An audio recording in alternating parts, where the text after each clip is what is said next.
अस्सलाम वालेकुम। आज की इस वीडियो के अंदर हम डिस्कस करने जा रहे हैं स्प्रिंग पूल्स। ये एक पोम है जिसे लिखा था रॉबर्ट फ्रॉस्ट ने। तो ये एक पोम है रॉबर्ट फ्रॉस्ट की स्प्रिंग पूल्स। तो आज की इस वीडियो के अंदर जिन पॉइंट्स को किन की पॉइंट्स को हम डिस्कस करने वाले हैं, तो सबसे पहले हम इंट्रोडक्शन देखेंगे पोइट का, उसके बाद ओवरव्यू देखेंगे इस पोम का, समरी होगी, एनालिसिस होगा और थीम डिस्कस करेंगे। तो शुरू करते हैं। सबसे पहले राइटर का इंट्रोडक्शन देखते हैं। तो हमारा जो पोइट है यानी जो इसका पोएम का लिखारी है वो है रॉबर्ट फ्रॉस्ट। वो 26 मार्च 1874 को पैदा हुआ था और 29 जनवरी 1963 में उनकी डेथ हो गई थी। रॉबर्ट फ्रॉस्ट एक मशहूर अमेरिकन पोइट हैं। ये 26 मार्च 1874 को सैन फ्रांसिस्को में पैदा हुए। उनकी मदर एक स्कॉटिश पोइट, इनका मुकम्मल नाम एक स्कॉटिश पोइट थी, और जो रॉबर्ट फ्रॉस्ट है उनका मुकम्मल नाम था रॉबर्ट ली फ्रॉस्ट। जब फ्रॉस्ट 11 साल का था तो उसके फादर एक ट्यूबरक्लोसिस यानी टीबी की बीमारी की वजह से उनकी डेथ हो गई। उसके बाद फ्रॉस्ट और उसकी फैमिली ने न्यू हैम्पशायर वहाँ पे जो है वो रहने का फ़ैसला किया।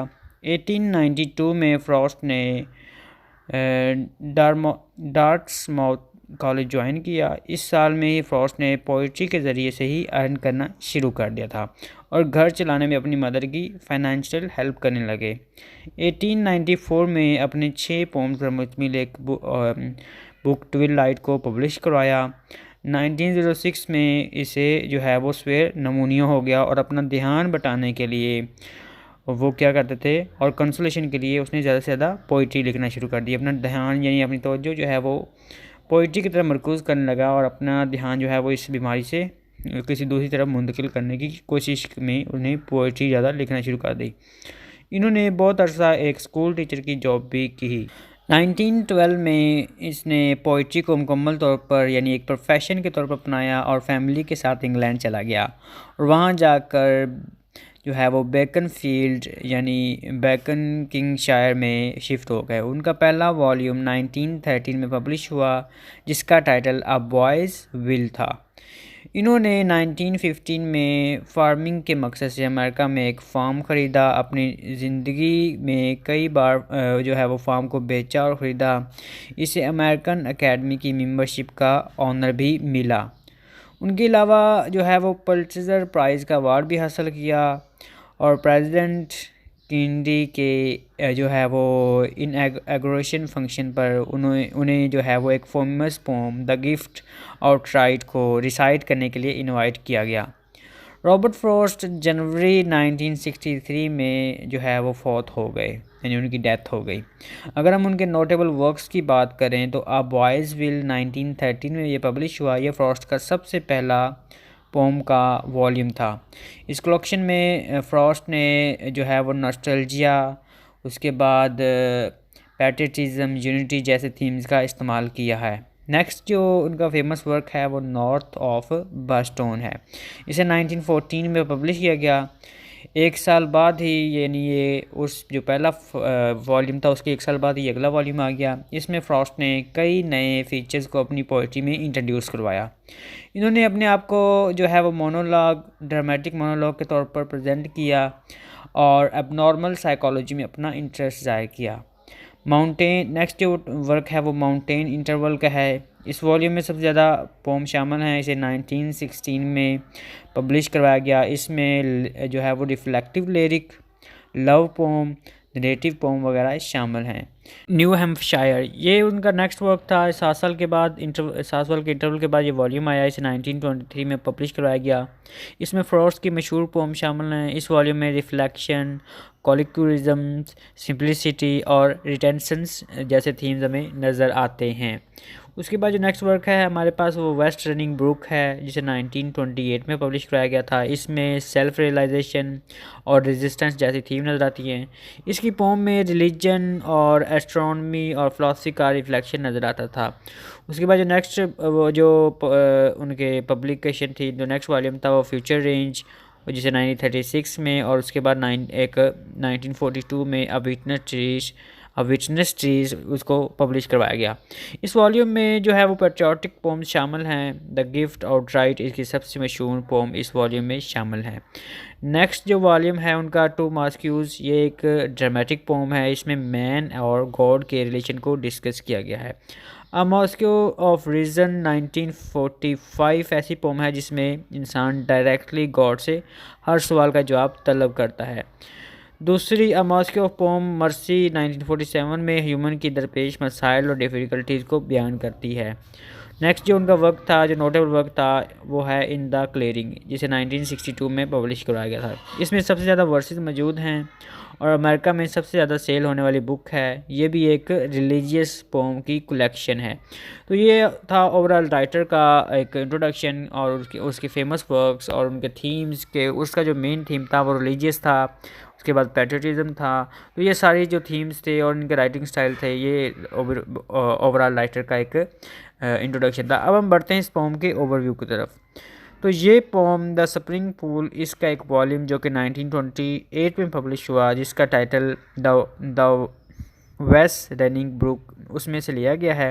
इस पोम में स्प्रिंग का जो पोर्ट्रेयल पेश किया गया है वो आमतौर पर नेचुरल स्प्रिंग की तरह फर्टाइल नहीं है। इस पोम में भी फ्रॉस्ट की दूसरी पोम की तरह जो है वो स्वीट क्वालिटी बीटर पाई जाती है। इस पोम में रॉबर्ट फ्रॉस्ट ने पासेज ऑफ टाइम को उम्दा तरीके से प्रेजेंट किया है।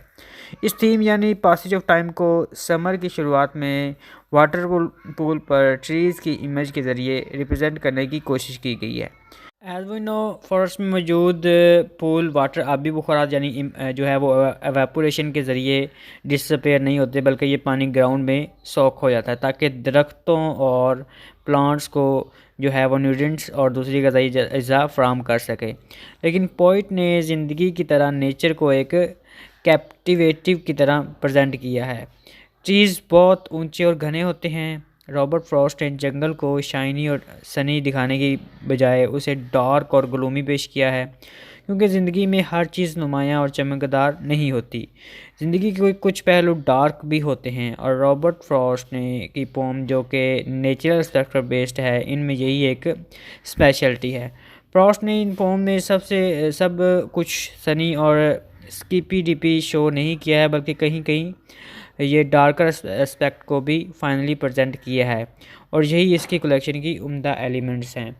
तो इस पोम को हमने देखा कि इस पोम को रॉबर्ट फ्रॉस्ट ने किस तरह जो है वो प्रेजेंट करने की कोशिश की है। तो बाकी जो तफसीलात हैं हमें इसकी समरी के ज़रिए अंडरस्टैंड करने की कोशिश करते हैं। इस पोम की समरी को डिस्कस करते हैं। तो स्प्रिंग के मौसम में शुरुआती में पूल्स और फ्लावर्स जो कि फॉरेस्ट में मौजूद होते हैं, सबसे ज़्यादा जो है वो अटेंशन हासिल करते हैं। इस पोम में भी पोइट सबसे पहले समर वुड से मुखातब होकर उनको वार्न करता है कि वो बर्फ़ के पूल्स को ड्रिंक ना करें। यहाँ ड्रिंक करने से मुराद ख़त्म करना यानी बुखारात बनाकर हवा में शामिल हो जाना होता है, यानी जो अमूमन ज़मीनी पानी के साथ होता है कि जहाँ पानी इकट्ठा हो तो सूरज की रेज उसे एवापोरेट करके ले जाती हैं। इस पोम में भी स्प्रिंग जो कि अमूमन खुशी और जो इनोसेंस का सिंबल है, इसको डार्कनेस के साथ एसोसिएट किया है। इस डार्कनेस के ज़रिए फ्रॉस्ट ने इंसान की ज़िंदगी के अपोजिट एस्पेक्ट्स को प्रेजेंट करने की कोशिश की है और स्पिरिचुअलिटी के डिसेंट यानी तनज़ली के बारे में डिस्कस करता है।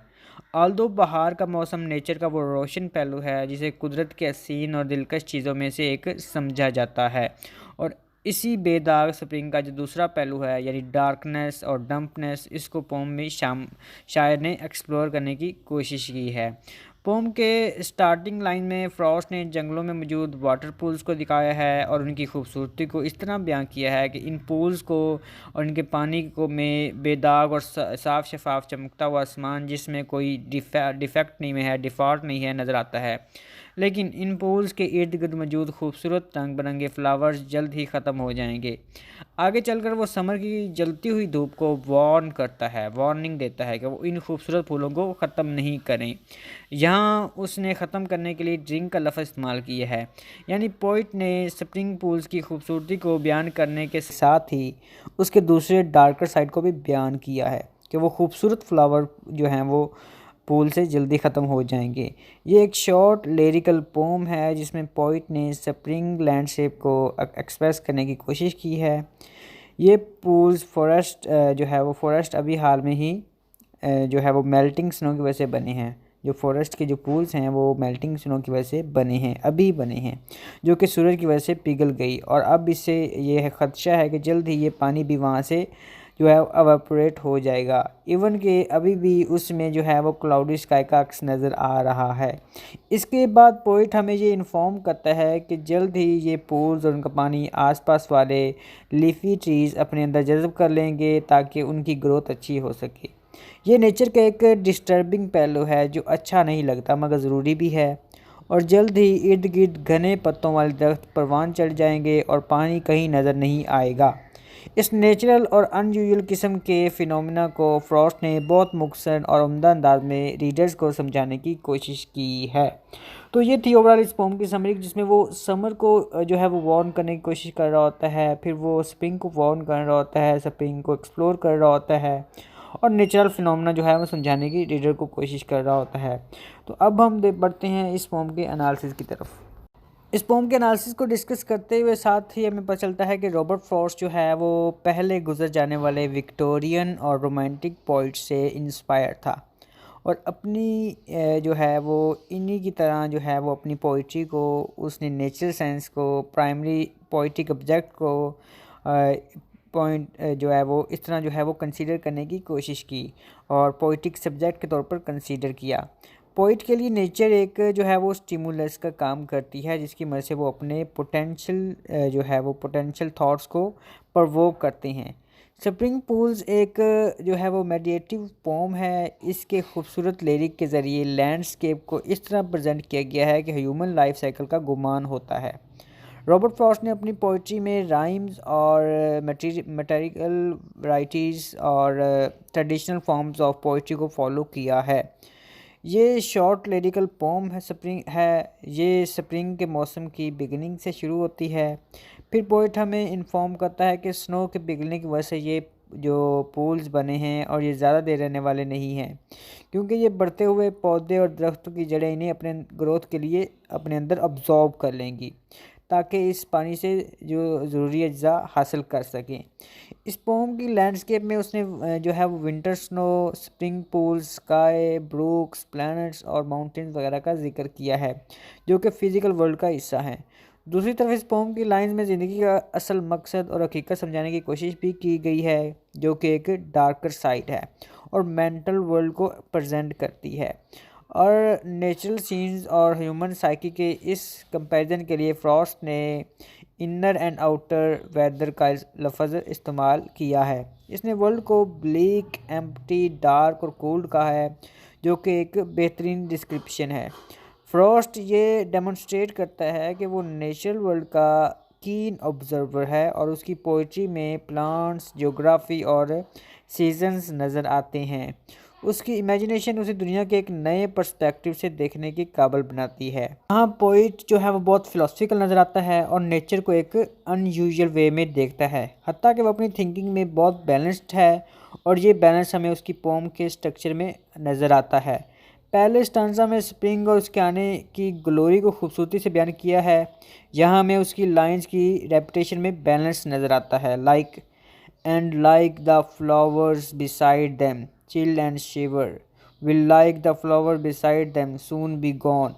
सेकंड स्टांजा में स्प्रिंग आने वाले समर के लिए रास्ता बनाती है, और यहाँ भी हमें फ्रॉस्ट की नेचर की डिस्क्रिप्शन हमें एक बैलेंस नज़र आती है, जैसे कि सो we may say that it is very direct poem, a poem with purpose.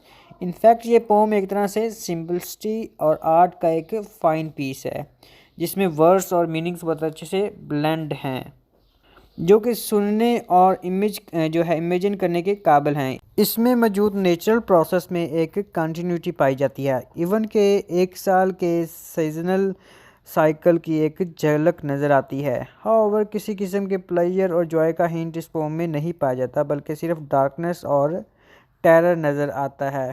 तो ये इस पोम का ओवरऑल थीम एनालिसिस था। अगर थीम की बात की जाए तो जो फर्स्ट थीमों में इस पोम के अंदर नज़र आता है वो नेचर का है। रॉबर्ट फ्रॉस्ट की दूसरी कई पोम की तरह इस पोम में भी नेचर की थीम सबसे ज़्यादा प्रोमिनेंट है। नेचर को डिपिक्ट करते हुए फ्रॉस्ट ने तकरीबन हर सीज़न का ग्लिम्प इस पोम में रीडर्स को प्रोवाइड किया है, जो कि पूरे साल के साइकिल में हमें नज़र आते हैं। नेचुरल प्रोसेस को प्रेजेंट करने के लिए spring, melting snow, summer, trees, planets, flowers वगैरह जैसी टर्म को यूज़ किया है। फिर उस कुदरती अमल का जिक्र किया है जिसमें प्लांट्स यानी फ्लावरी प्लांट्स अपनी अच्छी ग्रोथ के लिए पूल्स के पानी को अब्जॉर्ब कर लेती हैं। फिर फॉरेस्ट घने और डार्क नज़र आने लगे और ऐसा समर की शुरुआत में होता है। और ये एक अनयूजुअल फैक्ट है जो कि पोइट को अपनी ही इमेजिनेशन में पसंद नहीं। इसलिए पोम के लास्ट लाइन में वो ट्रीज़ को वार्न करता है कि उन्हें ऐसा करने से पहले सोचना था। ये let them think twice before they use their powers. इस तरह नेचर और नेचुरल प्रोसेस ही रॉबर्ट फ्रॉस्ट की इस पोम के इम्पोर्टेंट थीम रही है। ट्रांजेंस ऑफ टाइम दूसरा अहम थीम जो हमें इस पोम में नज़र आता है वो है ट्रांजेंस ऑफ टाइम। ये एक विटी और डोमिनेंट कंसेप्ट है। इवेंचुअली इस पोम में टाइम को डिस्ट्रक्टिव टूल के तौर पर प्रेजेंट किया है। मसलन फूलों और पौधों पर सर्दियों में बर्फ़ की सफ़ेद चादर फैल गई और फिर ये स्नो गर्मियों में पिघलकर पूल्स बनाती है और फिर ये स्प्रिंग पूल्स को पौधे और दरख्त पूरी तरह ड्रेन कर लेते हैं और फिर ऑटम यानी ख़ज़ां के आते ही इन फैलते हुए दरख्तों के पत्ते फिर से झड़ने लगते हैं। इस तरह पोइट अपने इस राइटिंग स्टाइल से ये बताने की कोशिश करता है कि टाइम खूबसूरती को तबाह कर देता है और ये जो है वो मुटेबिलिटी हमें कहीं और नज़र नहीं आती। किस तरह वक्त गुजरने के साथ साथ नेचर में मौजूद अशिया और शामिल मुख्तलिफ एजेंट्स और अपनी एग्जिस्टेंस को चेंज करते हैं और ये कुदरत का हिस्सा है। इससे एक और कंसेप्ट भी निकाला जा सकता है जो कि ह्यूमन लाइफ की ट्रांजिशन को प्रेजेंट करता है। किस तरह पुरानी जनरेशन और अशिया की जगह जो वक्त के साथ साथ नई अशिया और जनरेशन आ जाती है और ये एक फ़िलासफ़िकल तज्ज़िया है जो हमें स्प्रिंग पूल्स में मौजूद ट्रांजेंस ऑफ टाइम की थीम में नज़र आता है। नेक्स्ट थीम हमें जो नज़र आता है इस पोम के अंदर मुटेबिलिटी है। Mutability is a state of constant change. Mutability is ऐसी खसूसियत है जो कि मुसलसल तब्दील होने का नाम है। इसे तगैर जो है वो कहते हैं। फ्रॉस्ट की इस पोम को अगर ह्यूमन लाइफ और नेचर के साथ कंपेयर करें तो हमें इस पोम से मुटेबिलिटी की थीम की जो है वो थीम नज़र आता है, उसको हम कंक्लूड कर सकते हैं। इस पोम में बहुत खूबसूरती से दिखाया गया है कि किस तरह से प्रीवियस जनरेशन हमारी अपकमिंग या यंगर जनरेशन पर इफ़ेक्ट करती है। यहाँ पोइट ने चिल्ड्रन को फ्लावर के साथ सिंबलाइज किया है जो कि प्योर स्प्रिंग पूल्स के इर्द गिर्द रहती हैं और इनकी सोच भी प्योर है जो कि वो डिफेक्टलेस आसमान से हासिल करते हैं, मगर बहुत जल्द इनकी प्योरिटी बिल्कुल वैनिश हो जाती है जिसकी वजह से वहाँ मौजूद अडल्ट प्लांट्स जो अपने फ़ायदे और एम्बिशियस को हासिल करने के लिए इस पूल के पानी को अपने अंदर अब्जॉर्ब कर लेते हैं और जंगल यानी दुनिया का माहौल दोबारा से डार्कर पहलू पेश करने लगता है। इस तरह फ्रॉस्ट ये क्लेम करता है कि हमारे अडल्ट्स अपनी गंदी सोच और रस्मवाद की वजह से आने वाले यूथ को उनका फ्यूचर तबाह कर रहे हैं बिना ये सोचे समझे कि क्या ऐसा करना गलत है या सही है। तो ये था आज का हमारा ओवरऑल टॉपिक, हमारा टॉपिक ऑफ डिस्कशन। हमने जो है वो रॉबर्ट फ्रॉस्ट की पोम स्प्रिंग पोल को ये डिस्कस किया। हमने उसके मेजर पॉइंट्स में इंट्रोडक्शन को डिस्कस किया पोइट का और पोइट के फिर नोडल वर्क्स डिस्कस किए, ओवरव्यू इस पोम को डिस्कस किया, फिर समरी बताई मैंने आपको, एनालिसिस डिस्कस किया और थीम डिस्कस किए। इसका जो मेन और इम्पोर्टेंट थीम है वो मोटेबिलिटी था जिसके अंदर वो हमें दुनिया की लाइफ को भी प्लांट्स की लाइफ के साथ कंपेयर करते हुए बताता है। तो उम्मीद करता हूँ आज की आपको ये वीडियो पसंद आई होगी। शुक्रिया, अल्लाह हाफिज़।